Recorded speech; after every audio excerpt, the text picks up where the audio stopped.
Bom dia a todos. Retomamos hoje o 20º Seminário de Comércio Internacional do IBRAC. É um prazer tê-los conosco novamente e hoje nós teremos uma agenda muito importante, muito interessante também, e que foi o resultado das propostas dos painéis que nós recebemos ao longo da preparação do seminário. O tema de hoje são as novas iniciativas do Brasil em organizações internacionais.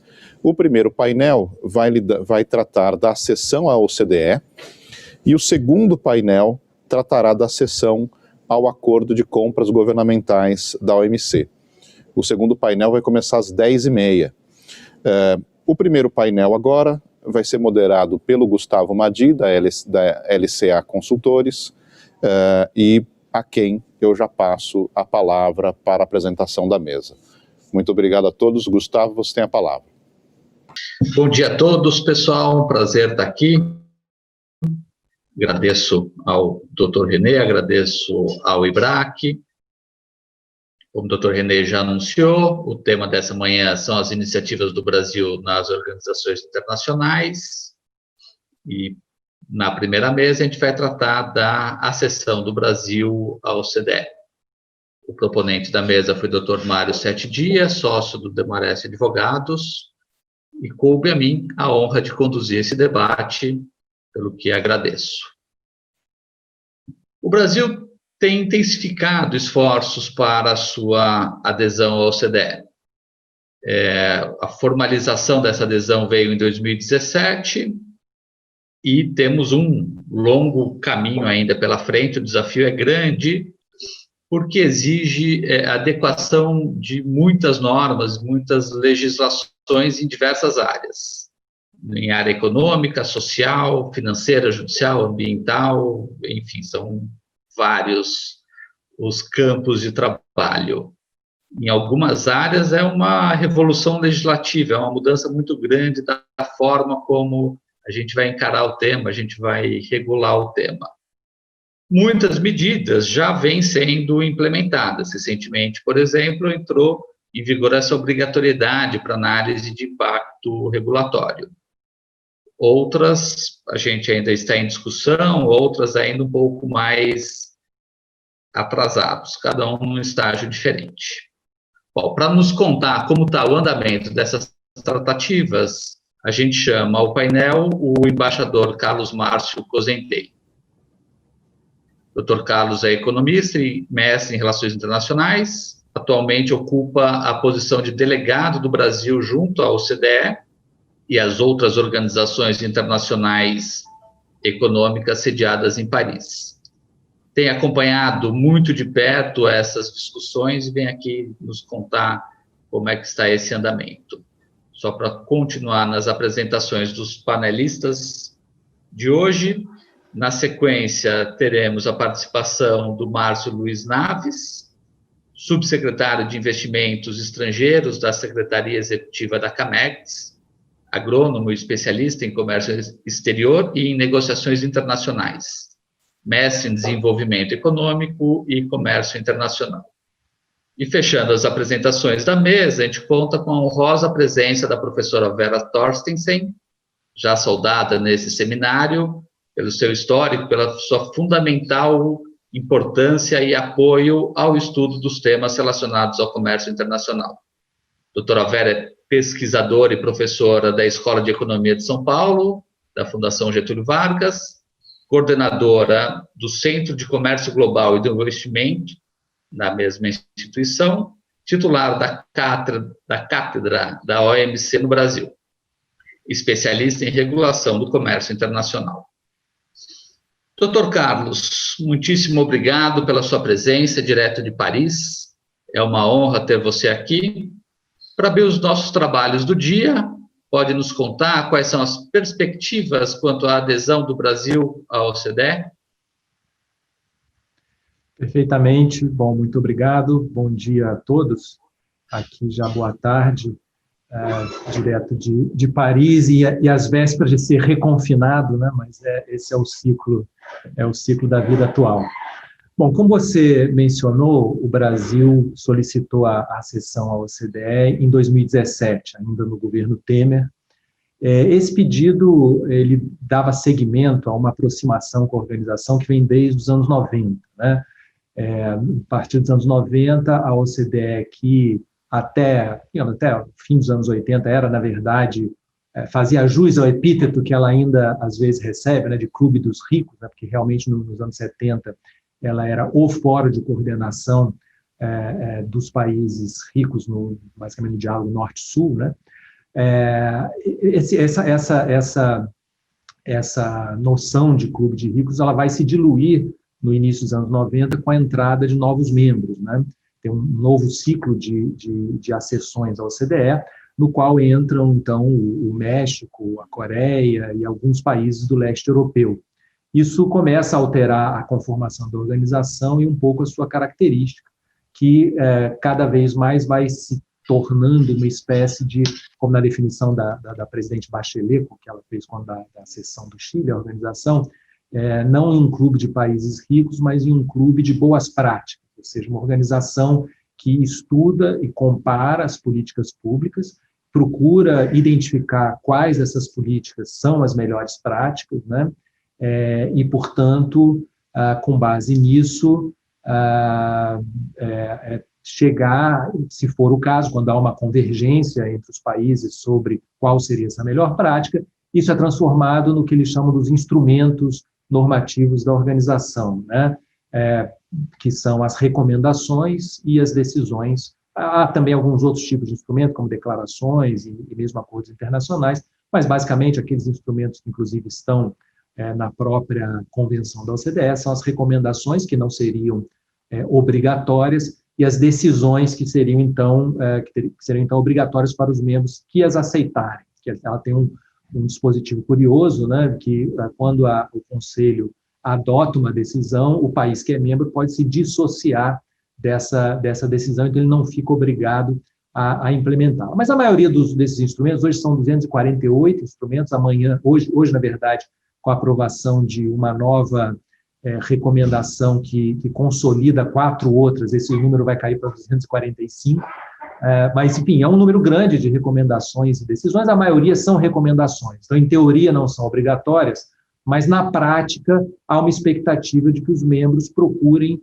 seguir essas recomendações, e, na prática, o instrumento de seguimento, seja de recomendações, seja de decisões, é muito similar, porque não há um mecanismo de solução de controvérsias ao estilo da OMC, o mecanismo de segmento da implementação desses instrumentos na OCDE é o peer review, né? É um estudo que é feito sobre o país, para saber se a legislação e a sua prática estão seguindo o que está previsto na recomendação, e depois isso é levado para um comitê, onde os membros discutem se aquele país está seguindo ou não está seguindo corretamente, seja aquela recomendação, seja aquela decisão.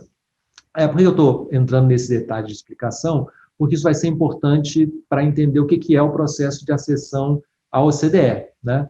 O processo de acessão à OCDE não é simplesmente você chegar e dizer quero entrar, por favor, me aceite e pronto, né? No dia seguinte se resolve que entra e entrou, né? Se você tem outros processos de acessão, como, por exemplo, as Nações Unidas, praticamente o país, uma vez reconhecido internacionalmente, pede para entrar e quase que automaticamente é aceito. Obviamente, no caso das Nações Unidas, esse é um ato de reconhecimento praticamente da existência do país. Em outras organizações, é realmente uma manifestação de vontade do país. Quero entrar, e aí praticamente é automática essa entrada. No caso da OCDE, o país solicita a sessão e os membros, consensualmente, têm que aceitar que haja o início do processo de acessão. Esse processo de acessão vai consistir em examinar as políticas do país, as várias áreas de políticas públicas do país, à luz desses instrumentos e à luz das práticas normais dos outros membros da organização. Então, uma vez aceita o pedido de iniciar o processo de acessão, o país vai receber um roadmap, onde vão ser identificados os comitês, normalmente 25, 26 comitês, 24, que vão examinar o país, e cada um desses comitês, nas suas diferentes áreas, educação, saúde, economia, comércio, agricultura, turismo, governança pública, governança corporativa, estatais, cada uma dessas áreas vai fazer um exame da legislação e das políticas do país para saber se o país tem políticas similares, convergentes aos outros membros da organização, né? Em alguns comitês, esse processo é mais fortemente baseado nos instrumentos. Então, se você pegar, por exemplo, o Comitê de Meio Ambiente, você tem 40%, basicamente, desses instrumentos são da área de meio ambiente e de produtos químicos, e aí tem instrumentos no nível muito geral de princípios, instrumentos muito específicos, que é quase um regulamento técnico naquela área, né? Você tem comitês como o Comitê de Comércio, onde quase não há instrumentos normativos na OCDE, porque a prática era que as discussões aconteciam ali, os novos temas eram discutidos ali no Comitê de Comércio, depois eram levados para a OMC, né, para o GATT, depois a OMC, para se transformar, então, em instrumentos jurídicos, né? Então, o exame que o Comitê de Comércio faz é um exame muito mais aberto da sua política comercial do que no caso de alguns outros comitês. Então, como eu estava falando, o Brasil já vinha cooperando com a OCDE desde os anos 90, quando ela faz essa abertura e deixa de ser estritamente um clube do Rio, ela passa a ter também essa preocupação do outreach, né, de como se comunicar e dialogar com os países que não são membros, inclusive para que as suas normas pudessem ter um impacto mais amplo, não fossem seguidas apenas pelos membros, mas que os não membros também passassem gradualmente a seguir, o que acaba acontecendo pelo próprio peso de mercado, né, dos países que fazem parte da organização. Então, agora eu vou partilhar aqui 2 slides na tela, para mostrar um pouco como evoluiu, né, essa presença do Brasil aqui. Então, essa linha azul aqui é o número de instrumentos aos quais o Brasil aderiu, e a linha preta é o número de órgãos da OCDE dos quais o Brasil participa formalmente, né? A OCDE é um organismo bastante flexível, então ela tem, como eu falei, cerca de 30, 32, assim, instrumentos no nível de comitê, né? Do qual os membros participam, mas os não membros também podem participar, né? Eles podem participar como convidados ou podem formalizar essa participação, seja como o que eles chamam de participant, que seria uma espécie de observador, seja como associate, que é uma espécie de membro que não é membro da OCDE, né? Então, o Brasil, ao longo desse tempo, desde os anos 90, veio crescendo gradualmente a participação nos vários órgãos. Hoje participa formalmente de 32 órgãos.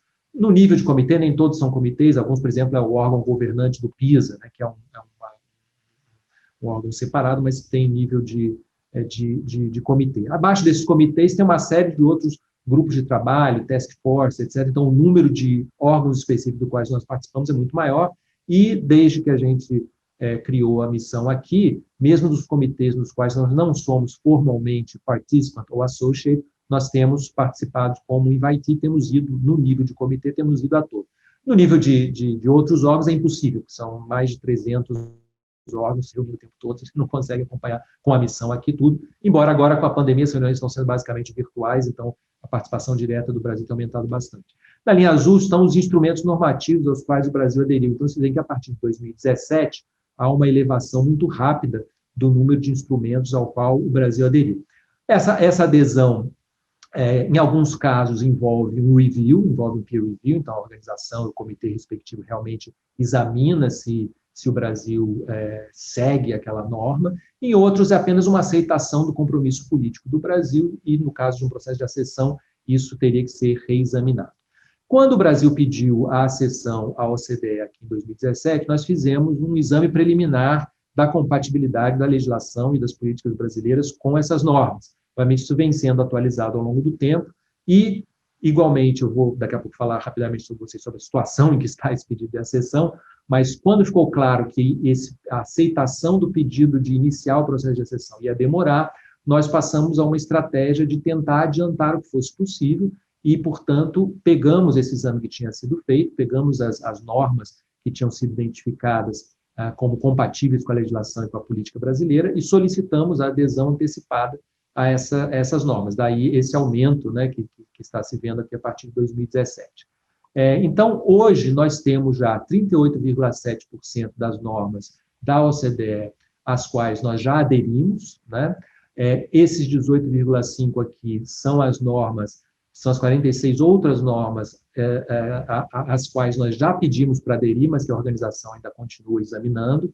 Essa outra parte verde aqui são as normas em que no exame interno, né, no primeiro exame já 70% das normas nós tínhamos identificadas como compatíveis. Depois isso foi sendo revisto, porque muitas vezes um ministério dizia que estava ok, a norma não tinha problema nenhum, e o outro dizia de jeito nenhum, isso aí é impossível, etc. E tal. Então foi feito um exercício ao longo desses anos de ir tentando identificar, compatibilizando, etc. E tal. Então uma identificação preliminar é que você teria esse outro grupo aqui de normas, que não haveria problema, mas algumas dessas exigem ações adicionais. Você precisaria criar um relatório anual, precisaria criar um novo procedimento e tal. Então, isso aqui não foi objeto de pedido de adesão.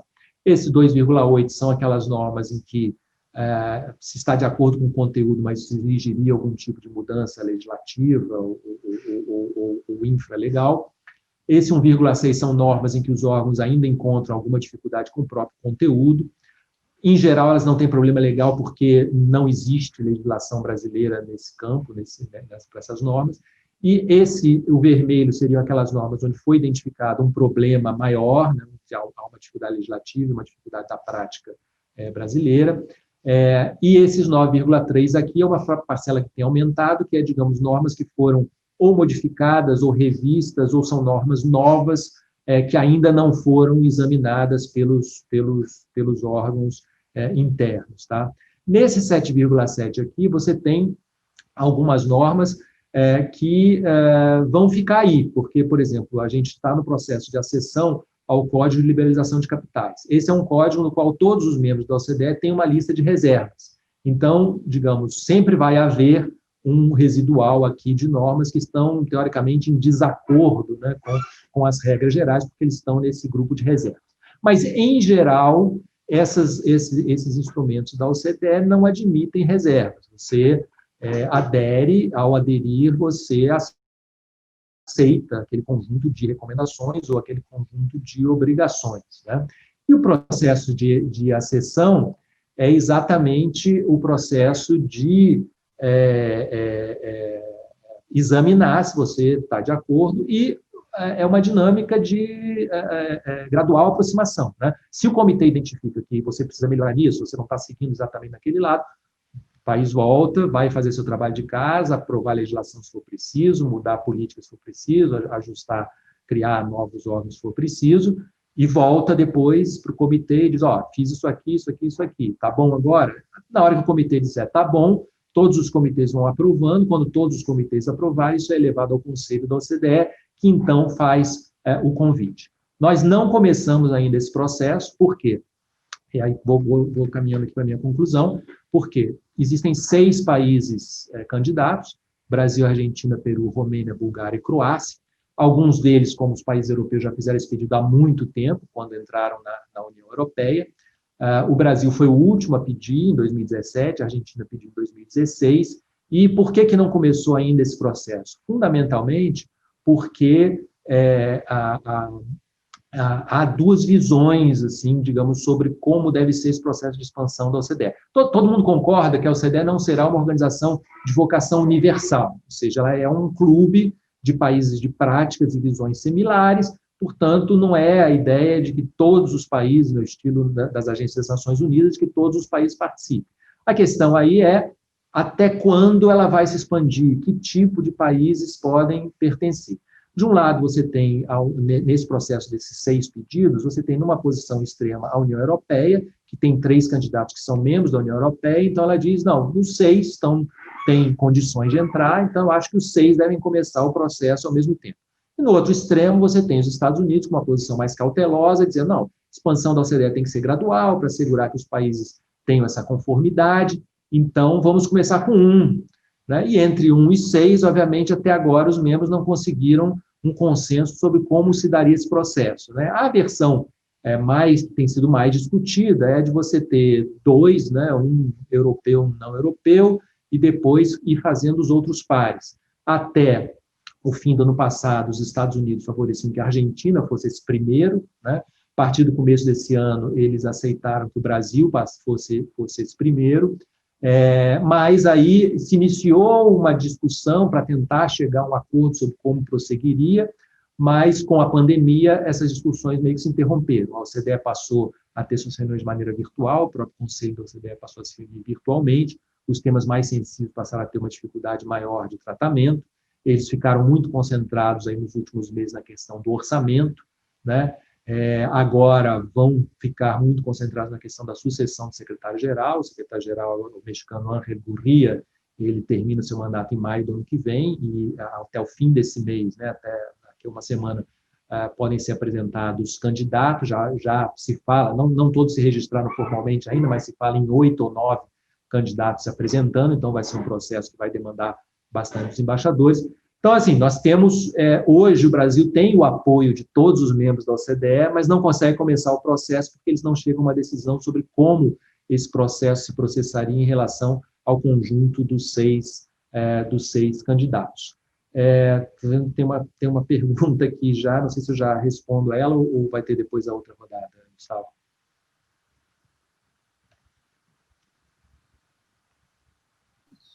Acho que podemos deixar a sessão de perguntas para o final das rodadas. Ok. Então é isso. O básico é isso aí. Muito obrigado, embaixador.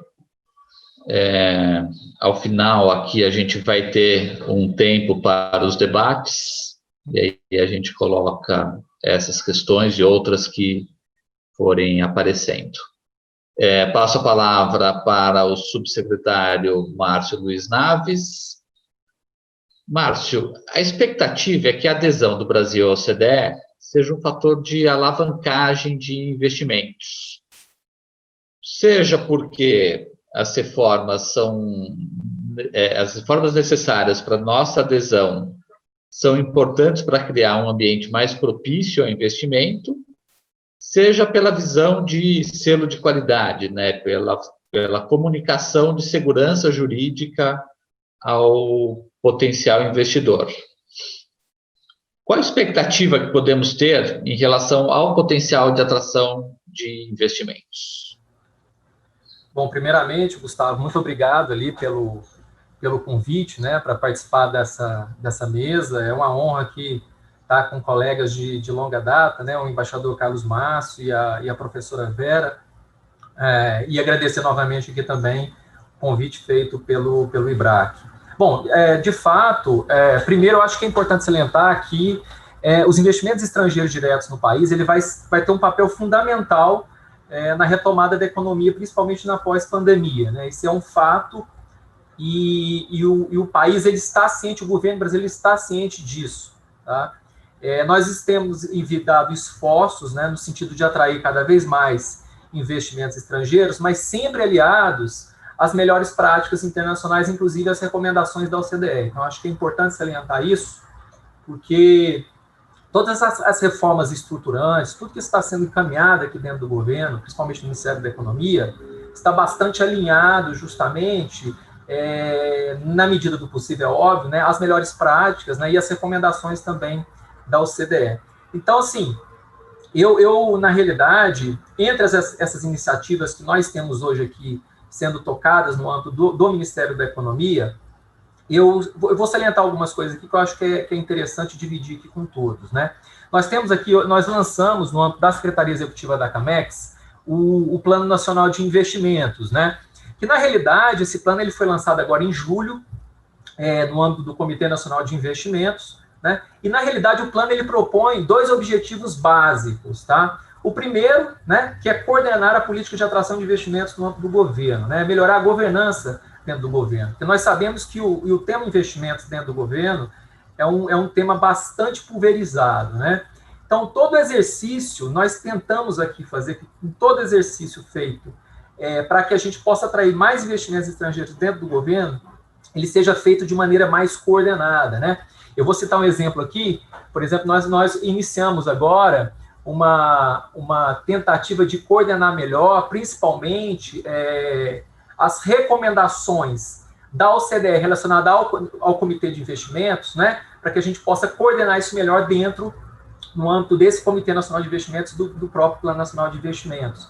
Então, essa é a tentativa que a gente faz, que eu acho que é uma importante iniciativa do governo, melhorar essa governança entre os diferentes órgãos, que nós sabemos também que o tema é pulverizado não só no âmbito federal, mas também no âmbito dos estados e municípios, né? O plano, na realidade, e a nossa tentativa também é fazer com que não somente, né, o governo federal esteja alinhado às melhores práticas da OCDE, mas também que as políticas públicas estaduais e municipais, claro que na medida do possível, também esteja de maneira mais harmonizada com o âmbito federativo. Tá?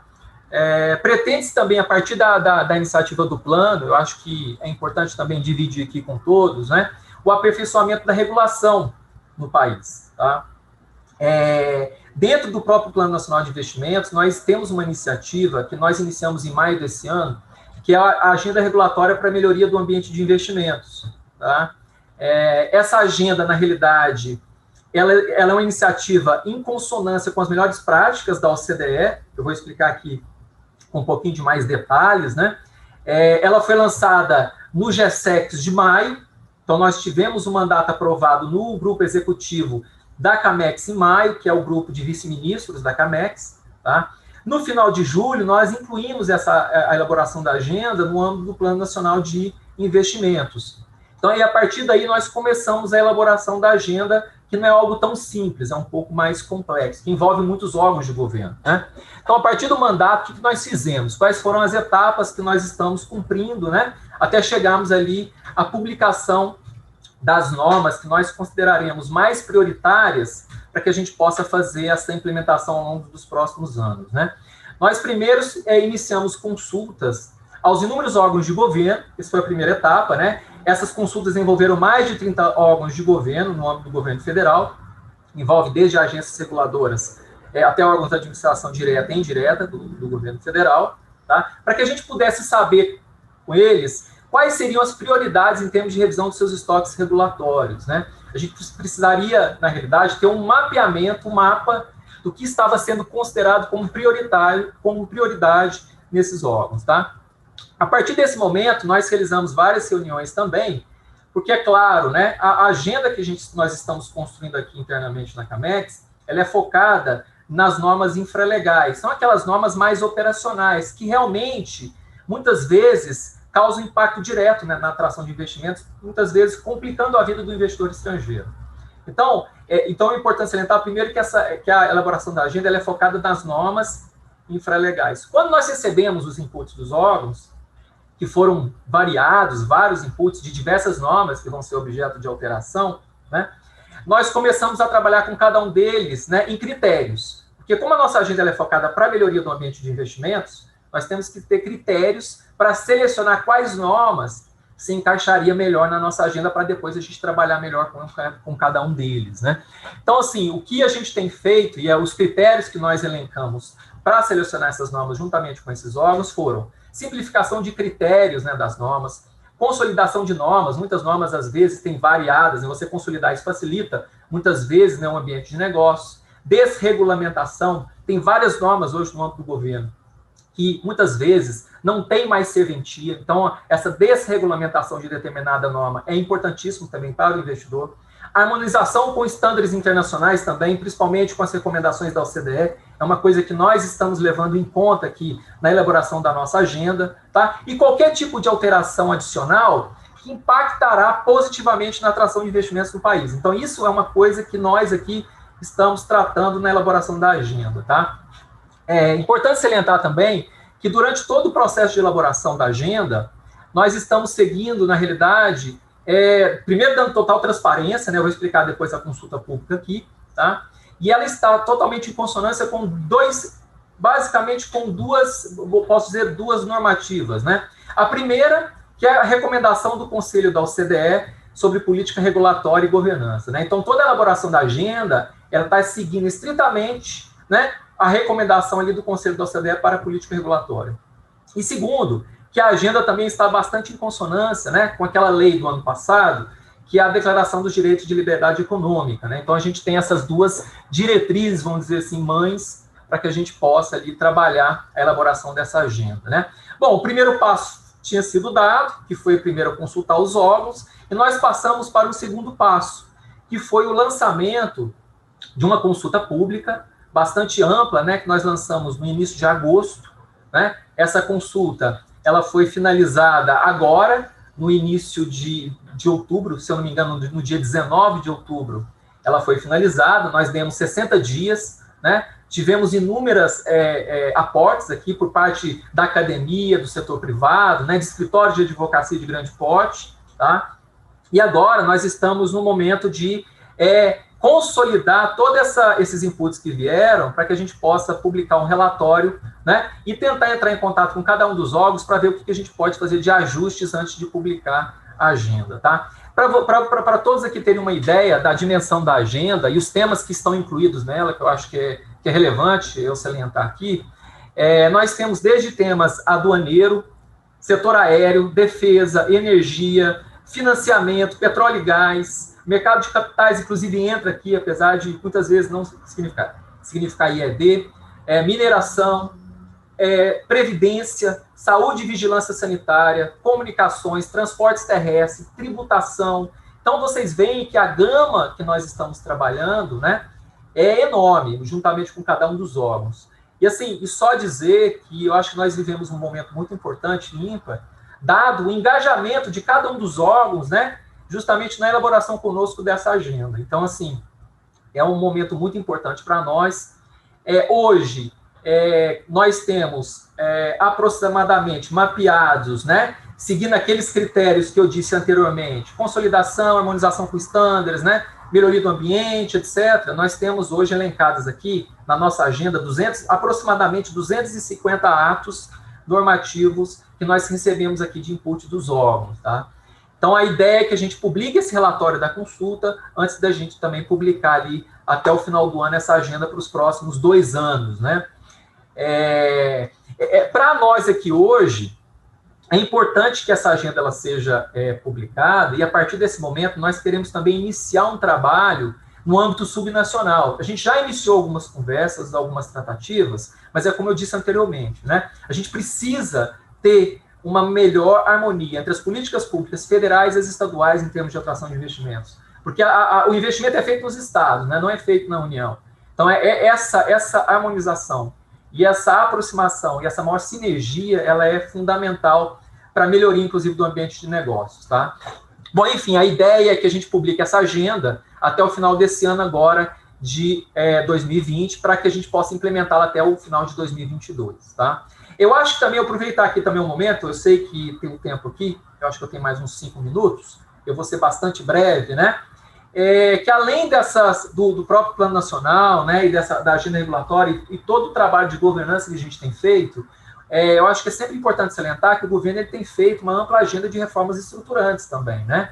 E sempre alinhadas às melhores práticas, inclusive, da OCDE, né? Então, aqui eu posso citar com vocês, por exemplo, a conclusão da reforma da Previdência, a promulgação da Lei da Liberdade Econômica, o lançamento do Marco de Saneamento Básico, né? Então, todas essas reformas estruturantes, elas estão sendo feitas justamente para que a gente possa cada vez mais estarmos em sinergia, né? E mais alinhados às melhores práticas internacionais, né? Para que no futuro a gente possa atrair cada vez mais investimentos estrangeiros, né? Além disso, a gente tem também reformas em andamento, buscando maior eficiência e transparência jurídica. Eu posso citar aqui as reformas tributária e administrativa também, que são 2 reformas importantes para o governo, né? E, finalmente, Gustavo, que você já tinha citado anteriormente na sua fala, no seu início, né? Eu não poderia deixar de citar também a edição do decreto, né, de 2020 desse ano, no âmbito da administração pública federal, sobre a análise de impacto regulatório, né, alinhada às práticas internacionais da OCDE. Então, essa também para nós aqui foi um ganho enorme, né? E pelo decreto, a partir de abril do ano que vem, toda e qualquer norma, seja infralegal, seja uma lei, ela deverá passar por uma análise de impacto regulatório, né? Então, você evita com isso que normas sejam editadas a qualquer momento, né? Sem uma análise realmente do custo-benefício dessa norma, né? Então, a análise de impacto, ela é importante justamente, esse decreto, ele veio justamente nesse sentido de somar ainda as nossas melhores práticas aqui em termos de edição de de atos normativos, tá? Enfim, se fosse para responder a sua pergunta, Gustavo, eu acho que o cenário realmente ele é desafiador, né? Tendo em vista que nós estamos trabalhando em todas essas reformas. Né? Então, se eu fosse para responder a sua pergunta, eu diria que as expectativas são muito boas, tá? Principalmente no pós-pandemia, né? Eu acho que nós estamos vivendo hoje uma situação muito singular no mundo, né?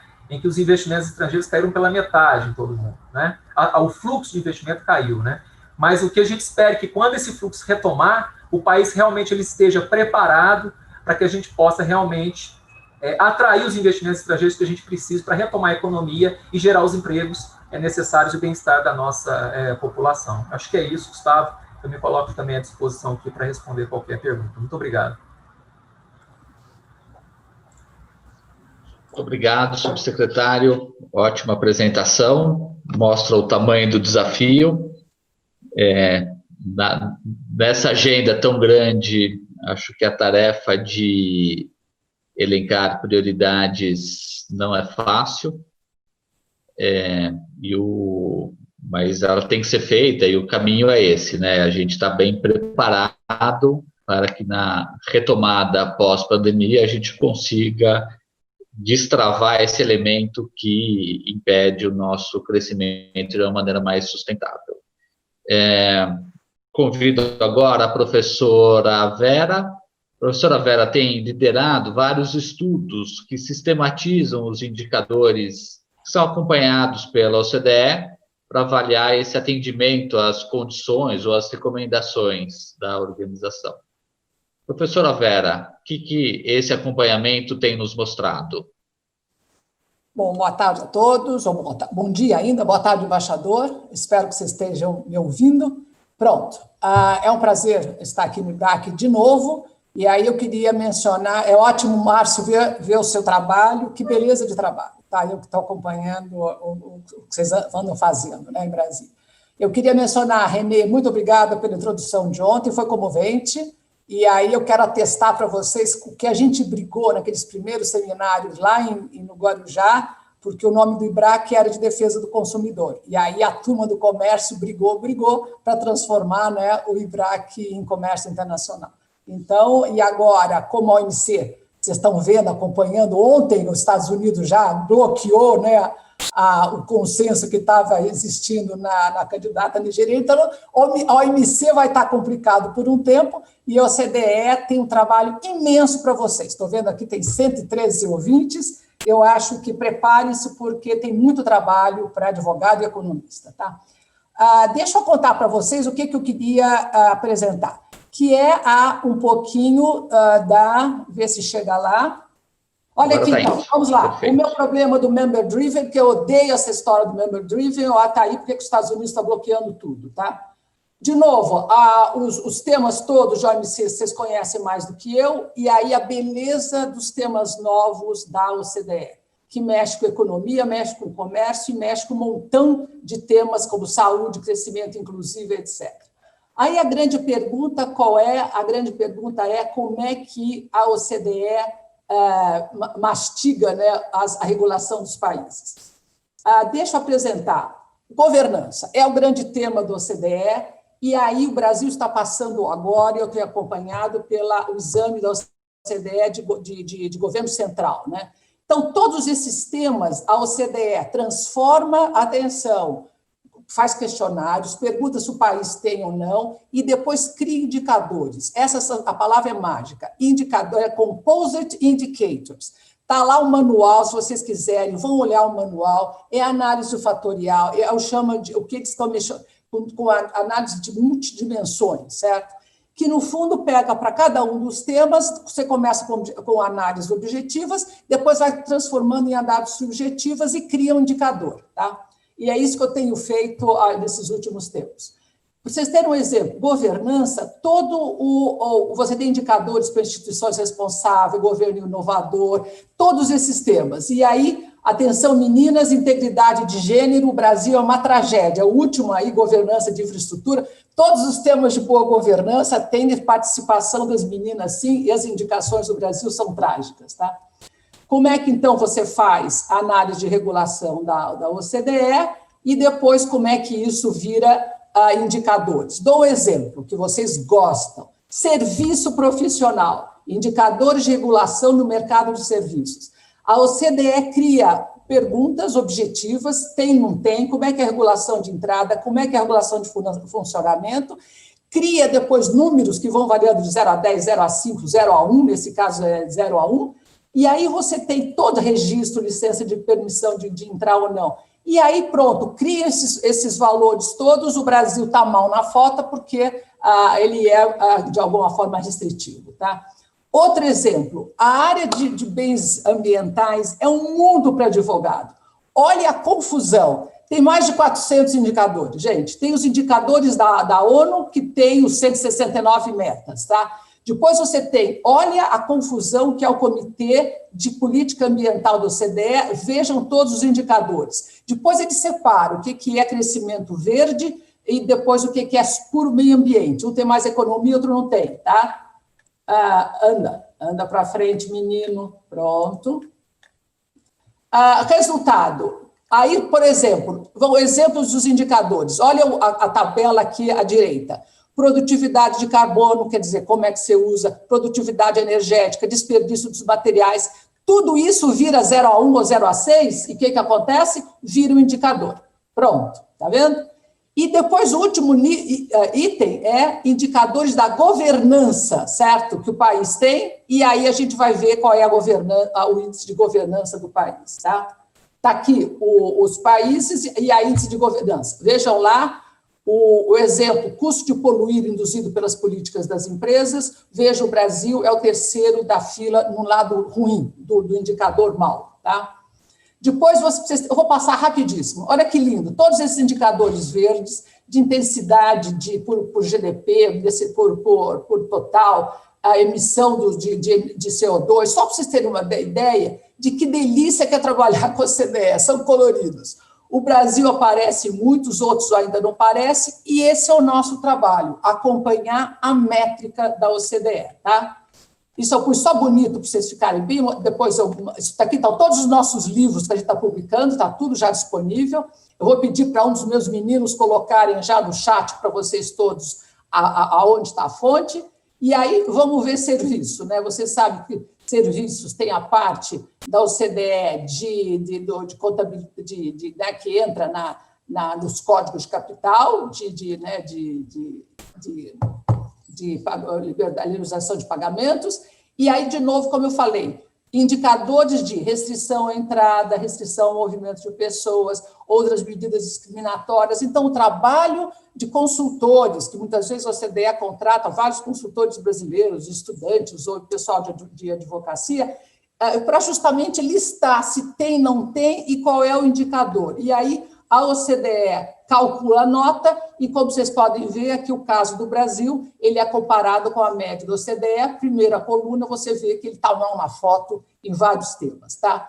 E aí tem para cada um dos setores, e claro que eu vou mostrar aquele que você sabe que eu implico, que é a serviços jurídicos, né? Você sabe que eu acho o serviço jurídico super fechado, estou sabendo que a OAB andou falando a respeito, né? A OAB já também falou muito na época da OMC. Está aqui, mais ou menos, o Brasil com uma nota que não está tão ruim assim em termos de média, mas aí eu sei que é uma área que o Brasil vai ter que negociar, e aí o embaixador Tozendeio vai ter um bocado de trabalho para fazer. Isso aqui, então, para mostrar para vocês, e eu, como foi falado no Código de Liberalização de Capital, nós fizemos também um trabalho de levantar na agricultura, no secundário, né, e terciário, e mostrar para vocês todos os países quantas restrições tem. Então, a gente tem aqui por país o número de restrições, que é bom o Brasil saber para acompanhar, certo? Bom, com isso, eu quero encerrar e vou fazer se eu acertar, acabou, cadê eu? Stop sharing, pronto, um dia eu aprendo, tá? Estou vendo o Marcinho, muito bem, Márcio, e então qual é a história? O que eu gostaria de partilhar com vocês? Dentes da OMC, você sabe muito bem, OMC, hard law, e você tem cumpre ou não cumpre, você vai para comitê e vai para painéis, o que espero que um dia volte a ter painéis e órgão de solução de apelação. No caso da OMC, você negocia esses no comitê com o secretariado, vai subindo, eu acompanhei vários temas, e aí você tem, os indicadores começam a ser feitos pelo pessoal do secretariado, tem uma área imensa da área econômica, vocês têm uma quantidade brutal de indicadores, a gente fez um livro inteiro só de indicadores, comparando os países, tudo colorido, é impressionante como eles mastigam números de todas as fontes possíveis, e aí que começa os dentinhos da OCDE. Ela começa a pegar dados objetivos, como eu mostrei, emissão de carbono, não sei o quê, quantas partículas tem por metro por milímetro e tal, vai juntando esses dados objetivos, vai colocando dados que eu chamo de subjetivos de valoração, depois vai andando e cria-se indicadores de 0 a 1, 0 a 10, aquela história varia. Tem o lado subjetivo, mas é assim que se faz a análise multivariada. Tá?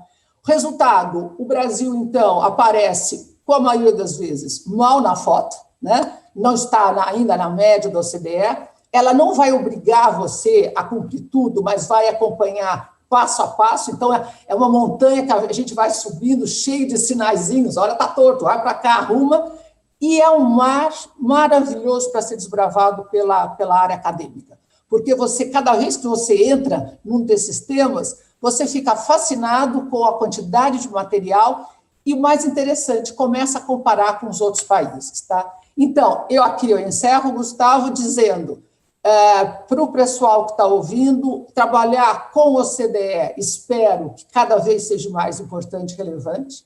Só o que o Márcio falou do que acompanhamento, do que atinge investimento, eu já estava louca para mexer nisso, é interessantíssimo, né?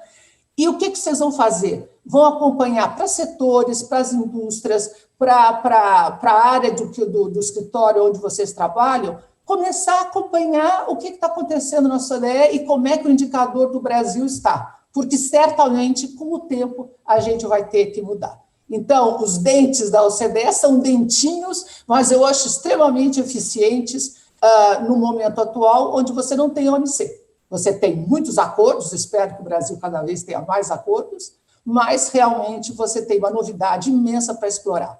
E aí, só para responder já uma pergunta, que depois certamente o Carlos Márcio vai melhorar, que é o que acontece com o comércio. Para comércio, o que nós estamos fazendo, Carolina? É juntar tudo que é restrição regulatória, tudo que se fala mal do Brasil na área regulatória. Não vai discutir tarifa, mas vai discutir. Então, o que a gente está trabalhando? Pegamos todos os Trade Policy Review do Brasil, pegamos todos os barriers dos Estados Unidos, da União Europeia, a gente está juntando tudo isso, não tem indicador, tá? Mas você tem, comparando aquilo que os países da OCDE consideram como barreira ao comércio, tá? Então, esse trabalho daqui a pouco está feito, quem sabe o ano que vem a gente já apresenta, porque a gente está esperando o Covid acabar, né, gente? Para o mundo tentar voltar ao normal. Então, pronto. Obrigado, Gustavo, obrigado a todos, foi um prazer. Tchau. Muito obrigado, professora. Sempre uma análise profunda que nos ajuda muito a pensar nesses temas.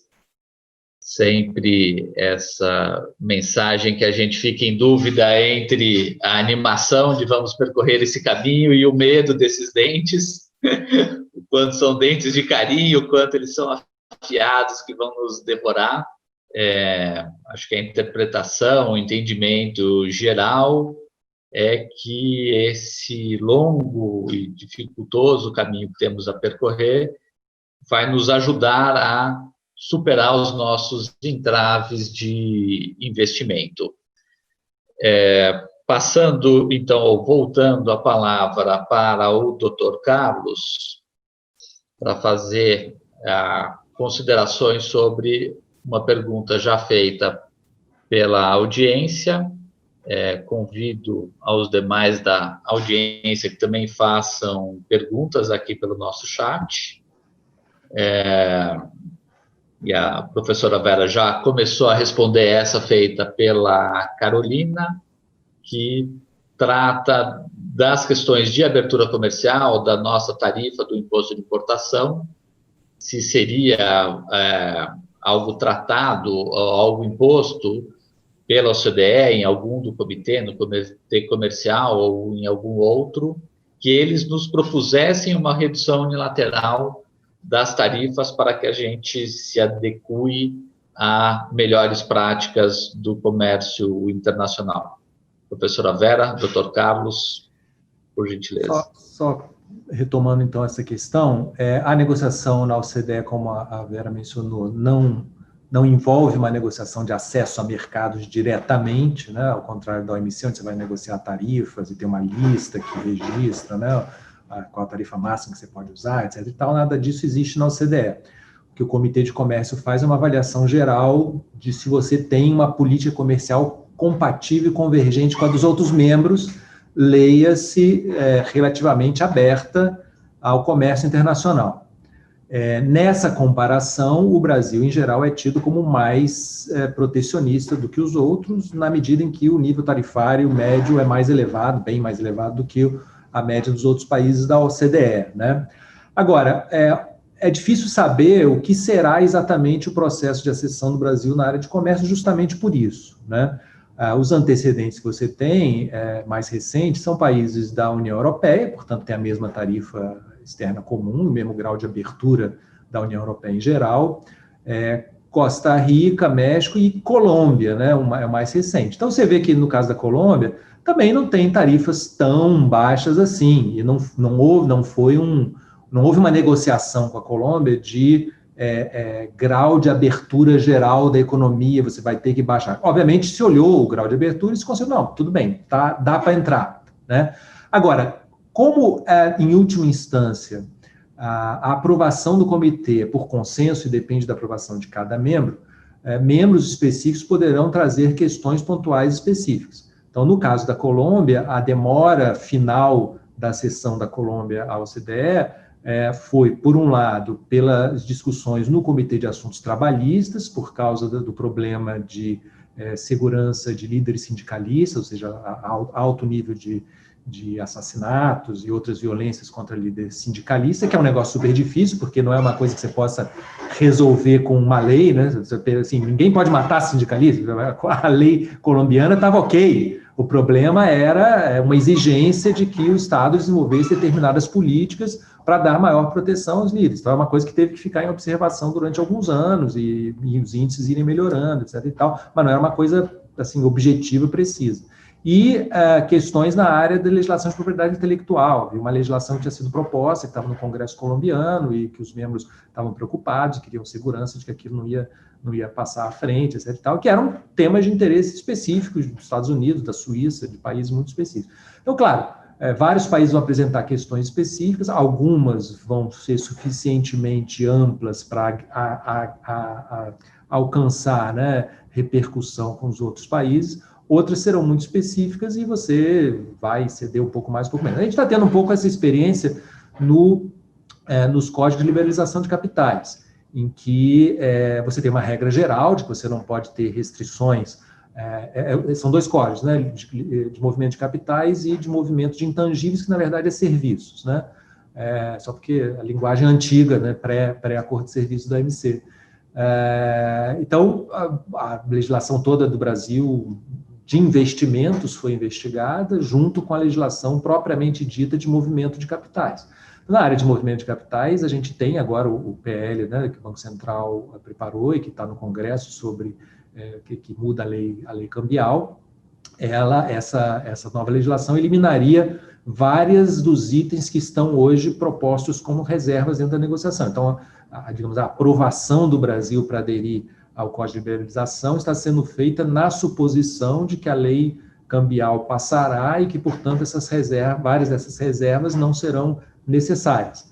Aí você teve, essa questão que a Vera mencionou da OAB é uma questão, há uma discriminação numa das, eu não lembro como é que são, resoluções, instrumentos lá da OAB, que criam uma discriminação contra advogados estrangeiros. Aí não é nem a questão de habilitação profissional, tá? Não é disso que trata, mas é uma questão mais específica. E, em princípio, os membros do comitê consideram que não pode haver qualquer tipo de discriminação ou reciprocidade. Na verdade, é uma cláusula de reciprocidade que existe num dos dispositivos. Mas os membros do comitê entendem que exigir reciprocidade seria um tipo de restrição. Muito embora, em alguns casos, essas reciprocidades nunca foram acionadas, você tem aí na área de bancos, em outras áreas, mas foi uma discussão e está sendo modificado em função disso. Então, na área de comércio, a gente não tem como dizer a priori, antes de começar a discussão, quais vão ser as demandas, inclusive por isso, porque não tem regulamentação, né, claramente definidas. Aproveito, já tem uma pergunta aqui sobre a questão dos indicadores. A OCDE trabalha o tempo todo com evidências e indicadores e benchmark. Então, a gente tem que separar aqui o que é a participação na OCDE e o benefício que você tem dessa participação por ser um fórum onde você troca experiências, onde você compara o que você está fazendo com outros países, e isso é muito baseado no trabalho que o secretariado faz de medir, né? O secretariado, basicamente, em todas essas áreas de política que são discutidas, procura medir e conformar bancos de dados, e aí entram os indicadores que a Vera mencionou. Esses indicadores vão sendo seguidos ao longo do tempo. Você estar no indicador deles, na rabeira do ranking lá da OCDE, não é um problema em termos de acessão. Isso é um estímulo para, nas suas políticas, você melhorar suas práticas e ficar se comparando com os outros e tentar subir no ranking ali, dentro do entendimento de que há uma convergência de que aquela métrica é adequada, né? Você pode também contestar a métrica. No STRI, por exemplo, que é o Índice de Reciprocidade de Serviços, nós temos feito aí alguns avanços da posição brasileira, que são simplesmente dar a informação correta e explicar para o secretariado como é que funcionam as coisas e que tal coisa deveria ser avaliada dessa maneira e não daquela. Ou algumas modificações efetivas que acabam tendo um impacto muito grande. Obviamente, quando foi feita a modificação sobre exigência de capital para empresas aéreas, isso automaticamente muda o índice de restritividade de serviços aéreos que você tem. Você poderia não concordar, você poderia dizer, não, mas isso aí não é uma coisa ruim, ter uma limitação, como tem a discussão no STRI digital sobre privacidade. A União Europeia fica dizendo, não, vocês botaram aí como legislação de controle de privacidade como restrição, mas não é restrição, isso é necessário, precisa ter. Então, assim, os membros estão sempre discutindo ali nesses índices o que faz sentido, o que não faz. Obviamente, se você está lá dentro, você é membro, você tem uma possibilidade maior de construir esses índices, né? Aí a metodologia desses índices varia, né? A pergunta aqui sobre medidas de facto ou de jure, varia muito o tipo de índice, como a Vera mencionou, alguns são mais qualitativos e respondem a percepções, questionários, etc., outros são mais objetivos. Então, aí você tem que olhar índice a índice para saber como as medidas são tomadas em consideração ou não. Há uma tendência mais para tentar objetificar ao máximo, mas, digamos, em muitos campos você acaba tendo análises subjetivas na composição desses índices também. Obrigado, embaixador. O Dr. Carlos estava respondendo aqui, comentando já a pergunta feita pela Carla Junqueira, sobre a existência de medidas de júri e medidas de fato. Fazer uma pergunta para o senhor embaixador? A professora Vera já vai também fazer a pergunta, claro. Aproveitando a prerrogativa de panelista. Só antes da sua pergunta, Vera, só informar, eu coloquei aqui no chat aberto, repostando a informação do Tiago, com o link para os estudos da GV, que foi mencionado na sua fala. Por favor. Vamos lá, já que você falou nisso. Gente, são 4 grandes e-books, tudo de graça, tudo lá, 400 páginas cada um, tem material para muito estagiário aí. Então, lá vai, o primeiro é geral, né? O primeiro e-book é geral, o segundo é inteirinho dos temas de indicadores, O terceiro e-book é só sobre governança pública. É fascinante os itens que eles medem para a governança pública. E já tem um outro que é só sobre indicadores macroeconômicos, tá? Isso é para o Gustavo. Gustavo, você precisa ver que beleza que é o banco de dados da OCDE para você mexer com indicadores macro. E aí volta um pouquinho no que a pergunta da Carla. Carla, é aquela história, precisa mudar a cabeça, né? No fundo, eles perguntam no serviço profissional, por exemplo, do história do jurídico que eu acompanhei. Eles implicam que, assim, um estrangeiro quer fazer exame na OAB é sobre todo o universo jurídico, tá? Eu não sou advogado. Mas, quando você faz a bar nos Estados Unidos, é sobre tema, você faz o LLM, faz um estudo específico. Dizem que é a mesma coisa na Inglaterra. Vocês é que vão saber, vocês que vão determinar, mas isso aparece como restrição a dificuldade de se fazer o exame muito aberto. Isso foi me falado, agora vocês é que vão discutir.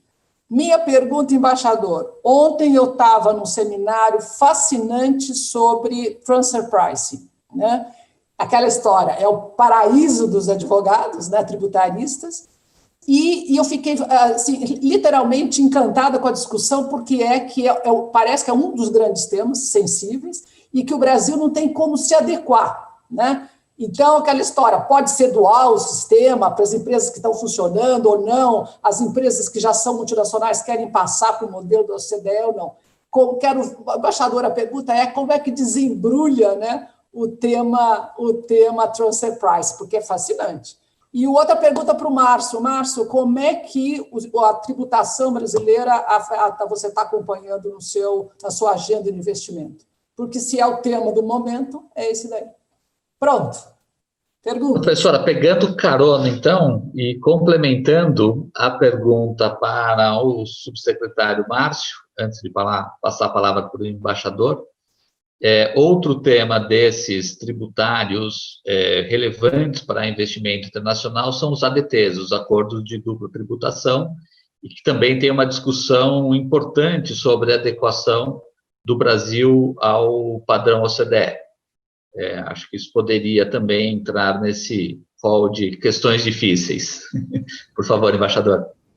Efetivamente, naqueles vermelhos que eu botei ali naquele quadrinho, um desses é o transfer pricing. Hoje a gente tem uma legislação, como vocês sabem, bem diferente da regra geral da OCDE, embora digamos, o princípio de fundo seja parecido, ou seja, empresas relacionadas devem ser tratadas como empresas, como se fossem empresas não relacionadas, e, portanto, o valor declarado não necessariamente tem que ser utilizado, né?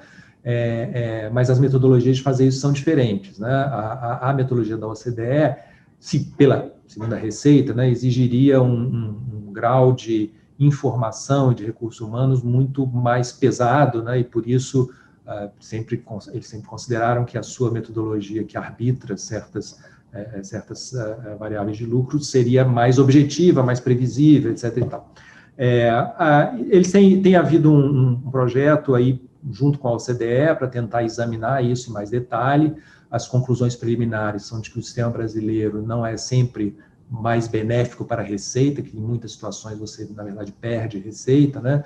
E portanto, há uma discussão em curso sobre quais, inclusive tem uma consulta pública, né, que foi feita agora, acho que foi encerrada há pouco tempo, sobre como deve ser essa transição para gradualmente o Brasil se aproximar dessa forma de calcular transfer pricing da OCDE. Só que no meio desse caminho, você tem a discussão do digital tax, que pode interferir na maneira como isso é feito, porque algumas das soluções que estão sendo propostas para o problema da taxação digital, ou seja, a taxação de empresas que têm uma atividade substantiva no mercado, mas não têm uma presença física, né? Porque, como você sabe, o nexo tradicional da tributação é ligado à presença física no mercado.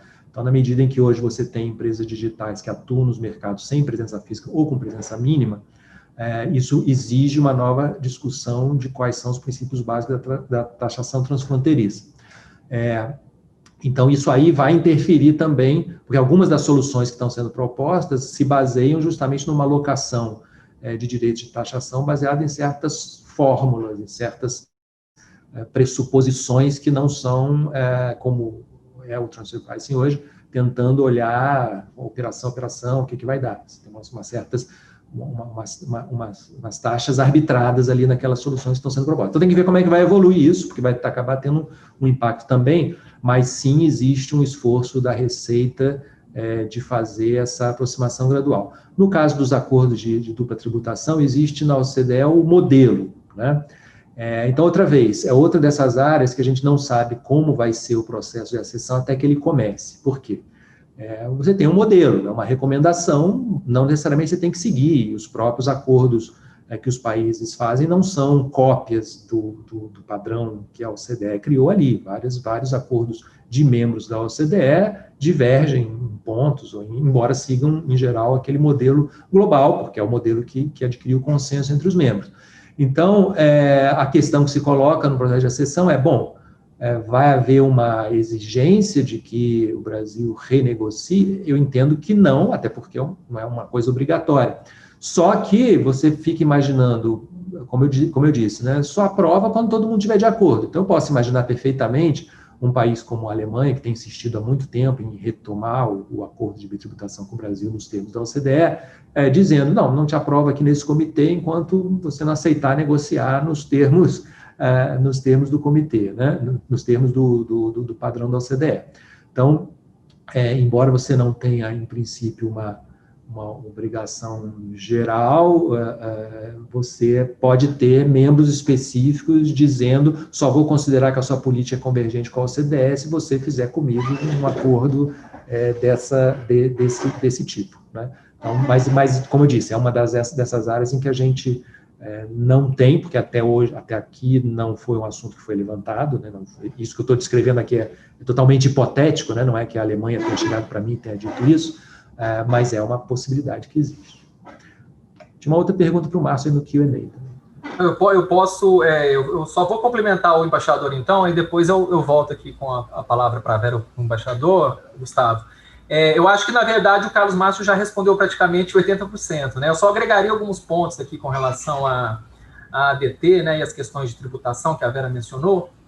Eu acho que, como o embaixador disse, eu acho que bem dito, né, há sim uma força-tarefa da Receita com o secretariado da OCDE, justamente, né, para tentar, na verdade, aproveitar o momento da reforma tributária e, na medida do possível, fazer as reformas necessárias, né? Nós sabemos que temos problemas, sim, mas eu acho que há intenção por parte da Receita de aproveitar o momento da reforma, né, e fazer essas, vamos dizer assim, essas mudanças estruturais. Até porque tem questões nos ADTs hoje que, na realidade, nós não negociamos os ADTs porque não é interesse da outra parte, né? Eu vou te citar aqui um exemplo, né? Além do preço de transferência, tributação em serviços, crédito presumido, né? Nós temos um sistema tributário no Brasil muito complexo, né? Muito diferente, né? Como a gente sempre diz, né? Eu acho que todo o trabalho agora, aproveitando a reforma tributária, pode ser realmente um momento importante para o Brasil em termos de nos alinharmos cada vez mais às recomendações da OCDE. Esse é o primeiro ponto, né? O segundo ponto é que tem um ponto específico realmente que talvez a reforma tributária pode alterar, que é justamente a falta de interesse por parte principalmente de Estados Unidos e Alemanha, são os dois países que eu acho que com mais interesse que nós negociemos os ADTs, que é justamente a tributação em dividendos, né? Por que isso acontece? Porque, na realidade, o Brasil hoje ele não tributa dividendos, e os outros países tributam, né? Então, o que acontece? Não há muito interesse, por exemplo, do governo americano, da Secretaria de Tesouro americana, negociar um ADT conosco, nessa linha, vendo por esse espectro, né? Tendo em vista que, quando eles investem aqui, ao remeter os lucros de volta, eles não vão pagar a taxa. Quando o empresário brasileiro internacionaliza a sua empresa nos Estados Unidos e quando ele remete os lucros de volta, ele paga 30% de taxa, entendeu? Então, há esse problema que eu concordo que talvez uma forma de se resolver, e eu acho que talvez a Receita esteja realmente pensando nisso, talvez passar a tributar dividendos, mas isso é um trabalho que está sendo feito lá no âmbito da Receita Federal. Eu aproveitaria aqui também para comentar uma pergunta que foi feita aqui num chat aqui de question and answer. Eu acho que o pessoal está usando também o chat aqui, né? Mas o Mauro me pergunta, né, qual que seria o melhor canal para uma empresa ou associação sediada no Brasil levar ao conhecimento da CAMEX normas existentes que se mostram como possíveis obstáculos à acessão do Brasil ao CDE, né?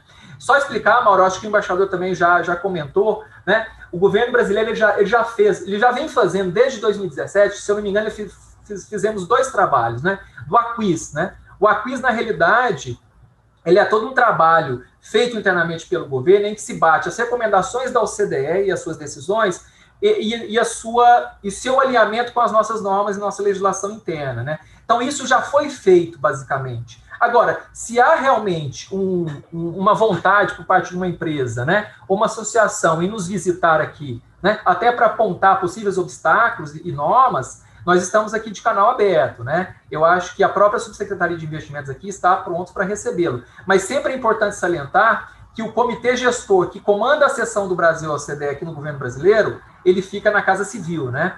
E nós, o Ministério da Economia, temos um assento ali no comitê gestor, né? E nós fazemos toda uma coordenação interna do Ministério da Economia para levar essas questões ao comitê gestor. Então, só para esclarecer isso, Mauro, nós estamos aqui de portas abertas, né?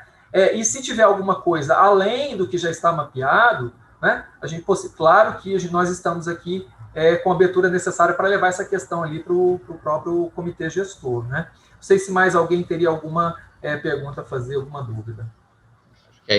Ainda estão aparecendo perguntas aqui no Q&A, mas eu estou preocupado com o horário, que já estamos nas tampas do horário definido de 10h15 para terminar esse painel, para dar aquele tempo mínimo do coffee break, sem perder a audiência, e voltarmos para o painel seguinte. Panelistas, professora Vera, Márcio, doutor Carlos, muitíssimo obrigado pela participação de vocês.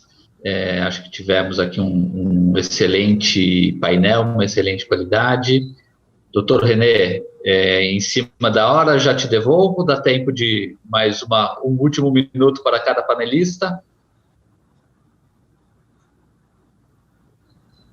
Devolvendo, então, para Dr. René, obrigado, para a sequência do nosso seminário. Gustavo, obrigado.